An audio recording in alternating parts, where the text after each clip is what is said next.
Hey guys, welcome to banking guide.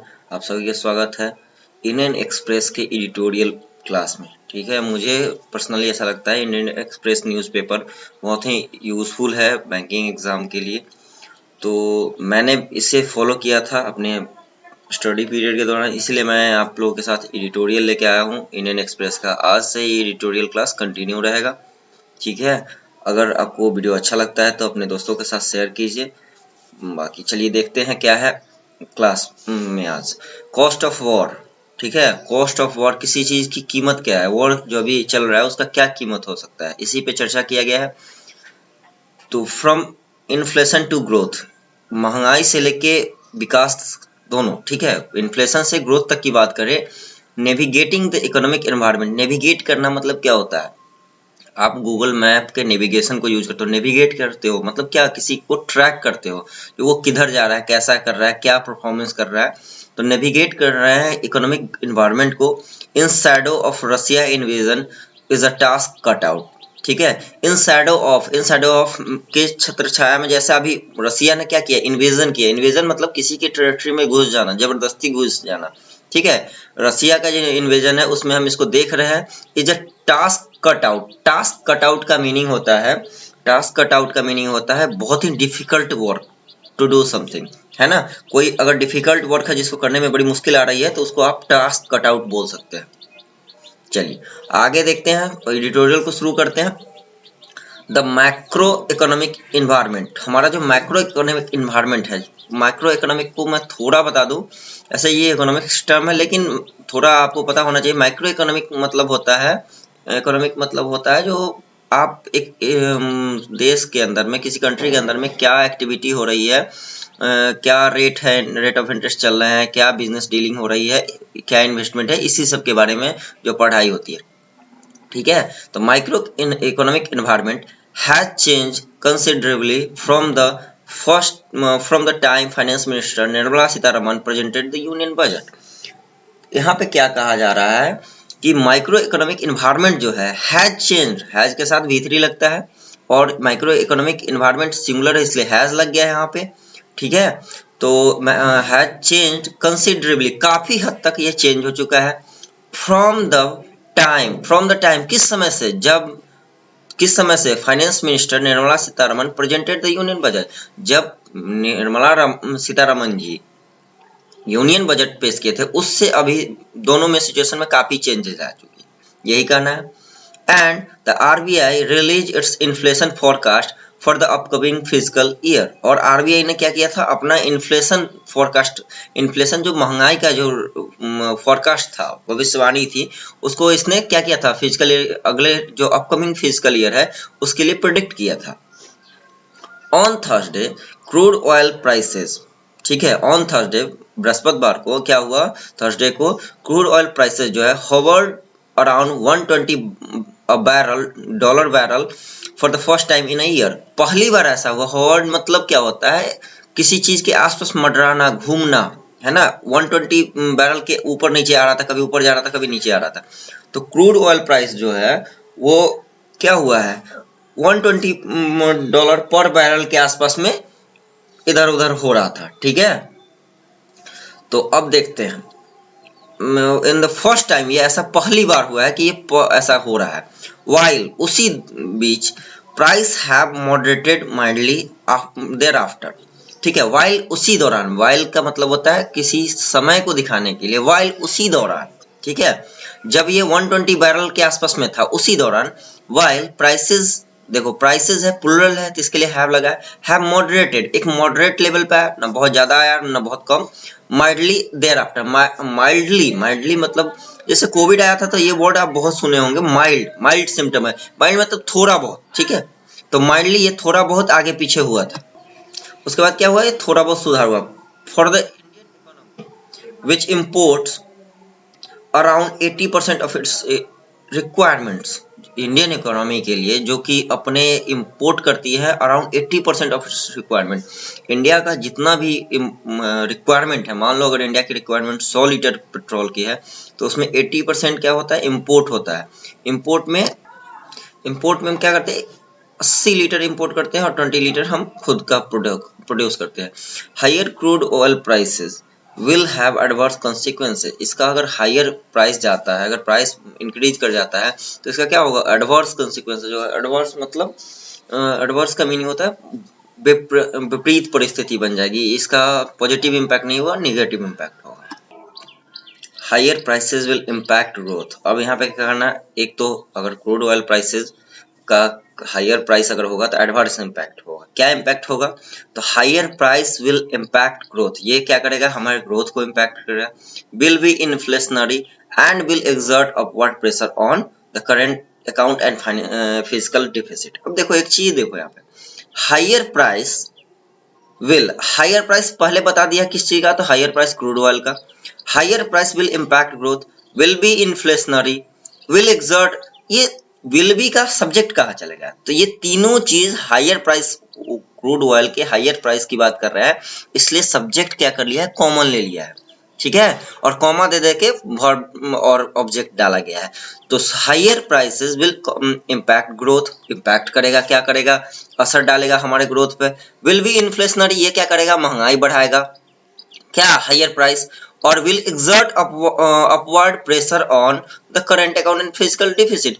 Exert करना मतलब किसी सिचुएशन को इन्फ्लुएंस करना, ठीक है, एक्सर्ट करना मतलब किसी सिचुएशन को इन्फ्लुएंस करेगा, और ये क्या करेगा, इन्फ्लुएंस करेगा, अपवर्ड प्रेशर, प्रेशर बनाएगा on current account and physical deficit, हमारे current account and physical deficit पे क्या करेगा, प्रेशर बनाएगा। फिजिकल डिफिसिट क्या होता है, आप लोगों को पता होना चाहिए ऐसे कि हम जितना भी एक्सपोर्ट करते हैं और इंपोर्ट करते हैं उसका जो डिफरेंसेज होता है, अगर मान लो मैंने, इंडिया ने 10 रुपए का एक्सपोर्ट किया और 12 रुपए का इंपोर्ट कर लिया, तो ये हो गया मेरा 2 रुपीज का फिजिकल डिफिसिट, क्योंकि मैंने पैसा बाहर सामान बेच के पैसा 10 रुपए कमाया, लेकिन यहाँ खरीदा कितना बाहर से, तो 12 रुपए का, तो 2 रुपए का मुझे घाटा हो गया। तो हम अभी इंडिया जो है फिजिकल डिफिसिट में ही चल रहा है, ठीक है, हम लोग सरप्लस कंट्री नहीं है। कंसिडरिंग दैट, इस बात को ध्यान में रखते हुए, crude oil prices are currently significantly higher than those factored in union budget. अभी इस बात को हमको मानना है कि क्रूड ऑयल प्राइसेस जो है करंटली कहीं ज्यादा, सिग्निफिकेंटली हायर, बहुत ज्यादा हायर है, than those factored in union budget, उसके कंपेयर में जो फैक्टर्ड किया गया था, जो बताया गया था यूनियन बजट में, जो हम ऐसा रखेंगे, ये करेंगे, कोई प्रोविजन जो बताएगा उससे कहीं ज्यादा अभी सिचुएशन के लिए ये आगे बढ़ गया हुआ है। एंड द आरबीआई कैलकुलेशन, और आरबीआई कैलकुलेशन के हिसाब से ये भी बहुत ज्यादा बढ़ गया है। Navigating the uncertain economic environment, अब जो नेविगेट कर रहा है, ट्रैक कर रहा है कि अनसर्टेन इकोनॉमिक एनवायरनमेंट है, अभी रसिया और यूक्रेन का जो वॉर चल रहा है, इसमें इकोनॉमिक एनवायरनमेंट क्या है हमारा, अनसर्टेन है, बता नहीं सकते जो क्या हो सकता है।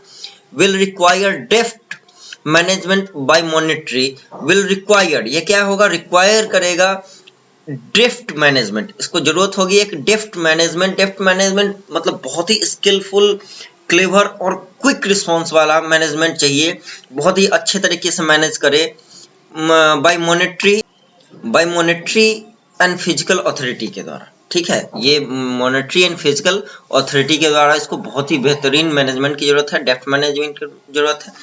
Since November last year से बात करें, when the price of the Indian crude oil basket stood at $80.64, ठीक है, since क्या है, since पॉइंट ऑफ टाइम के लिए यूज होता है, since नवंबर लास्ट ईयर, नवंबर की बात कर रहा है, पॉइंट ऑफ टाइम की बात कर रहा है, और since के साथ क्या यूज होता है, when होता है, since when the price of Indian crude oil basket, जो इंडियन क्रूड ऑयल बास्केट था, जो इंडिया जो क्रूड ऑयल इंपोर्ट करता था, उस समय क्या था, $80 अराउंड था।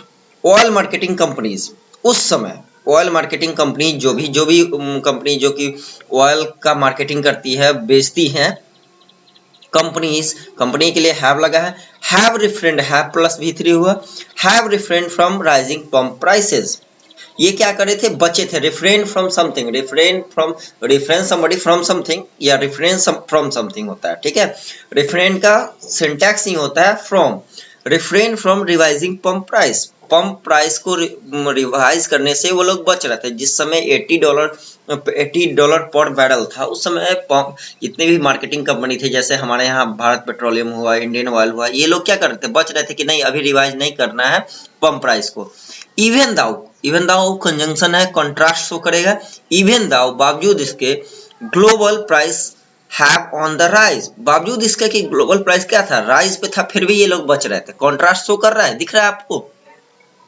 ऑयल मार्केटिंग कंपनीज क्या कर रही थी, बच रही थी, पैसा नहीं बढ़ा रही थी, बावजूद इसके कि ग्लोबल लेवल पे प्राइस बढ़ रहा था। ऑन द राइज मतलब बढ़ना। But once the assembly election are concluded, but अगर एक बार असेंबली इलेक्शन कंक्लूड हो जाता है, जो कि अभी यूपी वगैरह में चल रहा है, fuel prices at the pump are likely to be hike. जो भी अभी उत्तराखंड, यूपी, पंजाब में फ्यूल प्राइसेस बढ़ रहे हैं, तो सॉरी इलेक्शन हो रहे हैं इन स्टेट में, तो यहाँ पे क्या कर रहा है, एक बार अगर ये इलेक्शन खत्म हो गया, उसके बाद लाइकली है कि ये फ्यूल प्राइस हाइक करेगा। However steep hike will be needed. Steep मतलब होता है बहुत ही बड़ी उछाल, ठीक है। हाउएवर अब बावजूद इसके कि एक स्टीप हाइक जरूरत है, विल बी नीडेड, क्योंकि 2-4 रुपए के बढ़ाने से कुछ नहीं होने जा रहा है, प्राइस बहुत ज्यादा बढ़ गया। एज पर रिपोर्ट, एक रिपोर्ट के द्वारा बताया गया बाई आईसीआईसीआई सिक्योरिटीज है, उसने बताया, और ₹12 per litre hike will be needed just to break even. ये जो ब्रेक इवन है, जो ये गैप हो गया है, गवर्नमेंट के ऊपर जो बर्डन बढ़ी हुई है, उसको तोड़ने के लिए 12 रुपए पर लीटर, 12 रुपए पर लीटर का इंक्रीज करना होगा, तभी जाके ऐसा हो सकता है। दिस विल बी इन्फ्लेशनरी, ये क्या होगा, इन्फ्लेशनरी होगा, ये महंगाई को बढ़ाने वाला फैक्टर होगा। नीडलेस टू से, ऐसा कहने की कोई जरूरत नहीं है, fuel price hike will append, जो ये फ्यूल प्राइस है वो अपेंड करेगा, पुश करेगा। अपेंड मतलब पुश करना, किसी को आगे की तरफ बढ़ा। Append the central bank optimistic assessment of inflation trajectory, ये क्या करेगा, फ्यूल प्राइस हाइक जो होगा वो अपेंड करेगा, आगे की तरफ पुश करेगा सेंट्रल बैंक के ऑप्टिमिस्टिक असेसमेंट को। सेंट्रल बैंक ऑप्टिमिस्टिक मतलब होता है आशावादी, जो आप जैसे कि अभी अब जॉब के लिए तैयारी कर रहे हो, तो क्या हो, आप आशावादी हो कि हाँ मुझे जॉब मिलेगा, तभी तो कर रहे हो। The central government optimistic assessment, जो उसका आशावादी असेसमेंट था, ठीक है, एक मूल्यांकन था, उसको ये पुश करेगा। ऑफ द इन्फ्लेशन ट्रेजेक्ट्री, कहाँ लेके जाएगा, इन्फ्लेशन ट्रेजेक्ट्री मतलब महंगाई का जो पाथ है, जो ग्राफ का पाथ होगा, ट्रेजेक्ट्री पाथ, उस पे लेके जाएगा।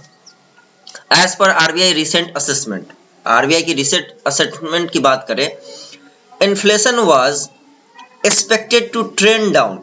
आरबीआई की रिसेंट असेसमेंट की बात करें, असेसमेंट मतलब आरबीआई का मूल्यांकन, ठीक है। असेसमेंट, आप यहाँ पे स्पेलिंग मिस्टेक को भी देख सकते हो साथ साथ पढ़ते समय कि क्या ये स्पेलिंग मिस्टेक मेरा सही है। Inflation was expected to trend down from 5.7% in the fourth quarter. Inflation क्या किया गया, एक्सपेक्टेड है कि ट्रेंड डाउन करेगा 5.7%, कितने पे आ जाएगा, 5.7% in the fourth quarter of 2021-2022, ठीक है। 21-22 के फोर्थ क्वार्टर में कहाँ आ जाएगा, 5.7%, तो just under 5% in the first half of 2022-23, और 22-23 का जो हमारा साल होगा उसमें अंडर 5 आ जाएगा, ये कहा जा रहा है। This will complicate the choices before the monetary policy committee, ये क्या करेगा, कॉम्प्लिकेट करेगा। कॉम्प्लिकेट करना मतलब और जटिल बना देना और उलझा देना। द चॉइसेस, उनके पास जो चॉइसेस है वो उसको और उलझा देगा कि वो कैसे करे। Before the monetary policy committee, before monetary policy committee का मतलब हुआ उनके सामने जो चॉइसेस है उसको और कॉम्प्लिकेट कर देगा, ठीक है। Higher prices will also reduce discretionary spending by the household, ये हायर प्राइस जो होगा, इंक्रीज होगा, वो रिड्यूस करेगा डिस्क्रिशनरी स्पेंडिंग। डिस्क्रिशनरी स्पेंडिंग किसको बोलते हैं, जैसे कि लग्जरियस स्पेंडिंग जो होता है, जैसे कि आपको कोई जरूरत नहीं है उसके, लेकिन फिर भी आप खरीद लिए, ठीक है। मान लो कि आपको कोई चीज की घर में जरूरत नहीं है, आपको बाइक की जरूरत नहीं है, फिर भी आप खरीद लिए, तो ये डिस्क्रिशनरी स्पेंडिंग हो गया। Higher price will also reduce discretionary spending by household, ठीक है। Government may respond by lowering fuel taxes to absorb part of the burden. Government क्या कर सकती है, मे रिस्पॉन्ड, ये ऐसा रिस्पॉन्ड कर सकती है कि लोअर कर दे फ्यूल टैक्स से, जो गवर्नमेंट टैक्स लेती है फ्यूल पे उसको कम कर दे। To observe the part of the burden, कि बर्डन के पार्ट को ऑब्जर्व करने के लिए, कम करने के लिए, बर्डन आम पब्लिक पे, जो आम जनता है उन पे बर्डन कम पड़े, इसको ऑब्जर्व करने के लिए क्या कर सकती है, टैक्स को कम कर सकती है। हाउएवर, फिर कॉन्ट्रास्ट शो कर रहा है, however this will weigh down their revenue and spending. अब इससे क्या होगा, देयर किसके ले आया यहाँ पे, this will weigh down their revenue and spending, इससे क्या होगा, ये वेज डाउन करेगा। वेज डाउन करने का मतलब होता है जो आप कोई चीज के लिए पे करते हैं, है ना। वेज डाउन मतलब होता है किसी चीज को आप पे कर रहे हैं, या वेज डाउन मतलब ये कहने का आपको प्रॉब्लम क्रिएट करेगा। ये वेज डाउन क्या करेगा, आपके लिए एक प्रॉब्लम क्रिएट करेगा कि स्पेंडिंग और रेवेन्यू कम कर देगा, ठीक है। दस ग्रोथ विल दस टेक अ हिट।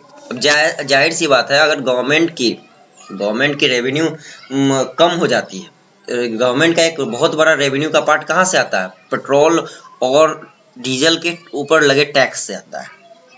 अगर गवर्नमेंट इसको कम करेगी तो गवर्नमेंट का क्या हो जाएगा, रेवेन्यू घट जाएगा। रेवेन्यू मतलब उसका गवर्नमेंट का इनकम घट जाएगा, जिससे क्या होगा, दस ग्रोथ विल दस टेक अ हिट। इस पे क्या होगा, एक बुरा प्रभाव पड़ेगा। गवर्नमेंट कुछ खर्च नहीं कर पाएगी, जब आप हमसे लेगी ही नहीं टैक्स तो कहाँ से खर्च कर पाएगी, तो इकोनॉमी पे इसका एक बुरा असर पड़ेगा। टेक अ हिट मतलब एक बुरा प्रभाव पड़ेगा। Higher oil price will also push up imports. अगर प्राइस का बढ़ता है तो क्या करेगा, ये पुशअप करेगा। पुशअप मतलब आगे बढ़ाना, इम्पोर्ट्स को बढ़ावा देगा, बाहर से हम इंपोर्ट करना शुरू कर देंगे चीजें। Increasing the current account deficit at a time when global financial condition are tightening. ये क्या करेगा, और जैसे ही ऑयल प्राइसेस बढ़ेगा हम इंपोर्ट करना शुरू कर देंगे। इंपोर्ट करेंगे तो हमारा करंट अकाउंट डिफिसिट बढ़ जाएगा। करंट अकाउंट डेफिसिट जो है वो क्या हो जाएगा, इंक्रीज कर जाएगा। अब जैसे ही करंट अकाउंट डेफिसिट इंक्रीज कर जाएगा, व्हेन उस समय, जिस समय की ग्लोबल फाइनेंशियल कंडीशन जो है वो बहुत ही मुश्किल वाला है, टाइटनिंग है। रिसेंट डाटा सोज, रिसेंट का जो डाटा है वो दिखाता है, डाटा अनकाउंटेबल नाउन है, ठीक है। आप यहाँ पर देख सकते हो डाटा जो है अनकाउंटेबल नाउन है, V5 के इसके साथ यूज होगा। Data shows that the merchandise, ठीक है, merchandise trade deficit has already widened to 21.2 billion in February. देखो ये रिसेंट डाटा दिखा रहा है कि मर्चेंडाइज ट्रेड डेफिसिट, ये मर्चेंडाइज ट्रेड डेफिसिट क्या है, जो बिजनेस का जो हमारा गैप है, बिजनेस जो हम सिर्फ ओरिजिनल बिजनेस करते हैं वो वाइडेन मतलब और बढ़ चुका है, बीच का गैप और बढ़ चुका है। कितना हो चुका है, 31.2 बिलियन हो चुका है ये फरवरी में, ठीक है। अप फ्रॉम 17.9 बिलियन, ये कितना था पहले, 17.9 बिलियन था। With much of the surge driven by oil, जो कि ये जो गैप बढ़ा है हमारे बिजनेस के बीच का, जो गैप बढ़ा है, जो हम इंपोर्ट कितना करते हैं एक्सपोर्ट कितना करते हैं, उसके बीच का जो गैप बढ़ा है वो much of surge driven by oil, जो ये ज्यादातर जो सर्ज हुआ है, ये जो डिफरेंसेज आई है वो ऑयल के कारण है। The rupee is already coming under pressure, और रुपी भी हमारा प्रेशर में आ रहा है। रुपी कैसे प्रेशर में आ रहा है, मतलब डॉलर इंक्रीज कर रहा है, रुपी घट रहा है।